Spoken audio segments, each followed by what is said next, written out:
anazungumza ya kwa kama si Kalonzo basi itaribika. I've given out analysis of what happens. The 2027 election is exactly the 2007 election. Kalonzo hakusupport Raila in 07.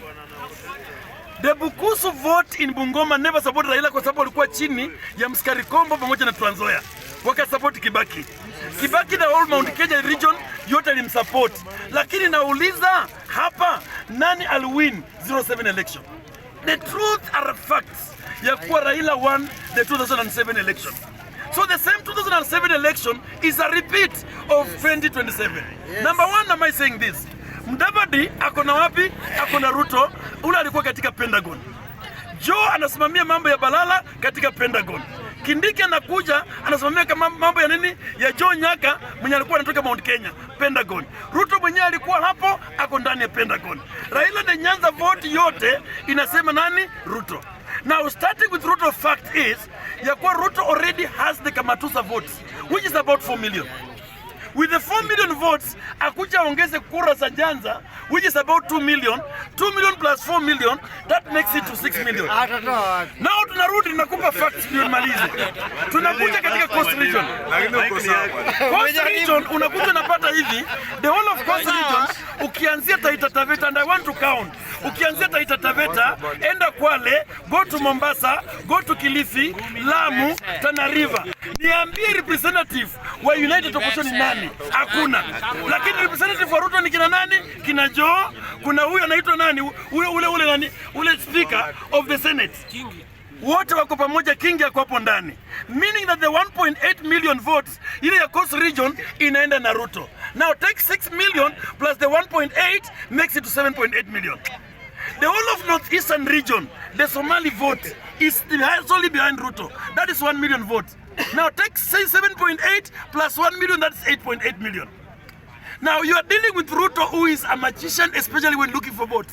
Exactly. When you come back to Western region itself, hii kura wanaangalia hivi. Na ule mwenye anasema sisi ni Sifuna, kuna question wanauliza. If not Sifuna, we are going to Ruto. But in assuming that now they are giving whoever is coming in, the 2 million votes in quite divided into 2. Ruto gets 1 million, the other one gets 1 million. Now 1 million plus 8.8 million makes it to 9.8 million. Baba aliyebaki. Sasa tunarudia hapa, tunakuja hapa Nairobi ambayo ni kuna kisungumkuti. Nairobi we are giving out 70% to Gachagua this group. Now Nairobi has 2.4 million votes. Take 30% only. The 30% of the 2.4 million votes is roughly around 800,000 votes. Take 800,000 votes out of 9.8, already 10.6 million votes. Unakuja kule Kindiki kuna Mount Kenya factor. In Mount Kenya factor, kuna Kindiki atakuja na kura ya Meru. Hata kama sio yote, we are talking about 1 million votes, isn't it? Out of 1 million votes, give Gachagua the remaining. But I remember Tharaka Nithi itakuwa behind Kindiki. Ukikuja katika Meru county, at least a section will come in. Ruto can only get 500,000 votes. Plus the 10.8, already to 11.3. Sasa wewe unapozungumza kuhusu mambo mengine unakuja wapi? The other factor comes in, it is only, and I want to finish up by this question. Na niulize, this is a very candid question. Katika hao watu ambao wanaingia kote, wanasimama, it is only Ruto anaweza kupata kura kutoka kwa Kikuyu-land. Baba. Why am I saying that?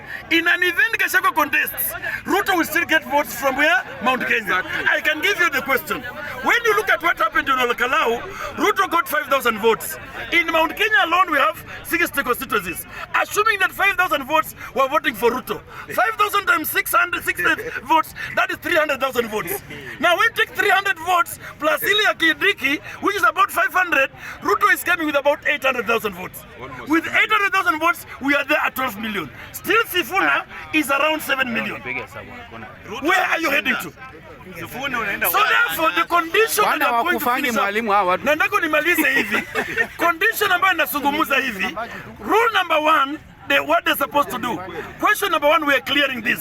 2027 already, Ruto is the president. Yes. Ile tunahesabu nini 2032. Yes.